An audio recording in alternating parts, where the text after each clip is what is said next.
Every so often, an extraordinary soul graces the world with incredible holiness. Padre Pio was that man for much of the 20th century. He was beatified and canonized by St. John Paul II and is widely known for various supernatural phenomena, such as exhibiting the stigmata, being a catalyst for various miracles, and bilocating. Even at a young age, he was called to a deep, unique relationship with God. He later reported having conversed with Jesus, the Virgin Mary, and his guardian angel on separate occasions. On the opposite end of the spectrum, he was attacked by the devil as a young child. That will continue throughout his entire life. Thank you all for taking the time to follow along and learn more about this incredible saint. If you enjoyed these videos, please make sure you like and subscribe and leave your thoughts and suggestions for new videos in the comment section below. It really helps what we're doing here at Not a Father in getting this content out to more people and growing this channel. Thank you and God bless. As we reflect on these 5 incredibly fascinating facts of the life of Padre Pio, let it be your invitation to help us grow stronger in prayer, faith, and our relationship with God. Here are the 5 facts. Number 1. St. Padre Pio was known to have the stigmata.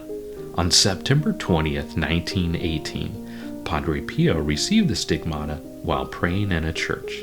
They remained visible on his body for the rest of his life. The stigmata corresponds to the wounds suffered by Jesus during his crucifixion. This is a rare charism of only a handful of saints in the entire history of the Catholic Church. The stigmatist bears the wounds of Christ, nail marks in the hands and feet, and the wound in the side from the spear. Doctors tried to treat Padre Pio's wounds, but neither the condition nor the pain ever improved. Besides the 5 wounds of Christ, Padre Pio experienced additional marks of the Passion, the crown of thorns, scourging, and a shoulder wound. Decades after his death, an encounter between Padre Pio and a young Father Carol Waitia was recounted. Padre Pio said the most painful wound was his shoulder, that is, the primary shoulder that the cross rested on. As far as we know, the future pope was the only person Padre Pio told about this. He suffered excruciating pain willingly for the sake of Jesus. Padre Pio shared in the Passion with a special intensity the unique gifts which were given to him, and the interior and mystical sufferings which accompanied them allowed him constantly to participate in the Lord's agonies. St. Padre Pio's stigmata wounds had a distinct aroma. The blood that came from Padre Pio's wounds is said to have smelled like flowers or perfume, a trait referred to as the odor of sanctity that has also been exhibited by other saints who manifested stigmata markings. Number 2. St. Padre Pio had the gift of bilocation. There are many eyewitness accounts that claim Padre Pio was able to be in multiple places at once. Some come from his fellow friars, who are said to have seen him in prayer outside when they knew he was still in his room. Others come from those who are said to have seen him on different continents of the world. Perhaps the most famous claim is that he appeared in the sky over San Giovanni Rotondo, Italy, during World War II. Number 3. St. Padre Pio could read souls. In the early days of his priestly ministry, Padre Pio often spent lengthy times in the confessional. Once his reputation spread, his confession lines grew until the average waiting time was 10 days. It got to the point that the Capuchins implemented a ticketing system starting in 1950. Despite his fame and demand on his time, he had a remarkable way of focusing on each penitent as they came to be healed from sin.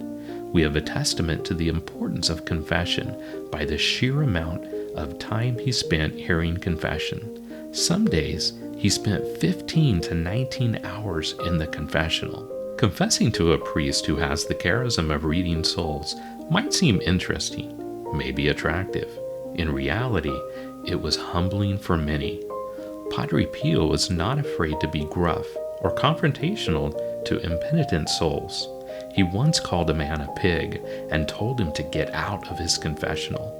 He knew penitents' sins better than the penitents themselves and called out anyone trying to hide something. If you haven't been to confession in years, go. Ask Padre Pio's intercession and run to Christ, who can give healing and forgiveness. Number 4.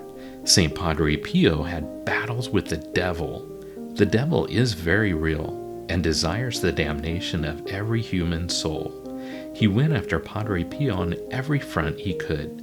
Sometimes he appeared as an ugly animal to frighten him, as a naked woman to tempt him to lust, as one of his superiors to trick him, or even as a heavenly figure like Jesus, Our Lady, or St. Francis.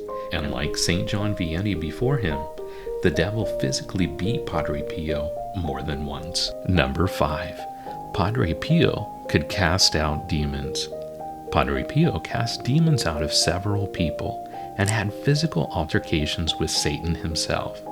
People often turned to Pio when they suspected the demonic possession had overtaken their loved ones, as in the case of a young wife who had lain in a coma for a year.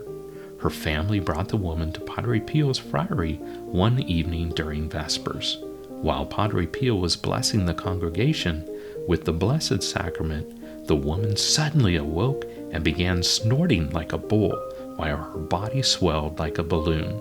Once the service was over, Padre Pio quickly brought the woman and her husband into the sacristy, where he performed a formal rite of exorcism. During the prayers, the woman continued to snort, swell, and claw at Padre Pio. She became calm once Padre Pio had finished the prayers, and her normal appearance returned. Taking her husband's hand, she quickly became aware of and appalled by her disheveled appearance, asked for a comb, and left the friary. Stigmata made Padre Pio famous, but we all know that there was more than this. He was not only the saint of Stigmata. Apart from the extraordinary events surrounding Padre Pio's life, it was his simplicity and care for others that still inspires people today. St. Padre Pio died on September 23, 1968. There were 100,000 people who attended his funeral, which only showed how much they loved him. Actually, the funeral was very impressive. People stayed longer, prayed, and cried uninterruptedly. It took 4 days before the crowd finally let him go. As I reflect on this mystical saint, I am reminded about the fact that while he was alive, he was often misunderstood. In fact, for many years, he was forbidden to celebrate Mass and was not allowed to communicate with those outside the monastery walls.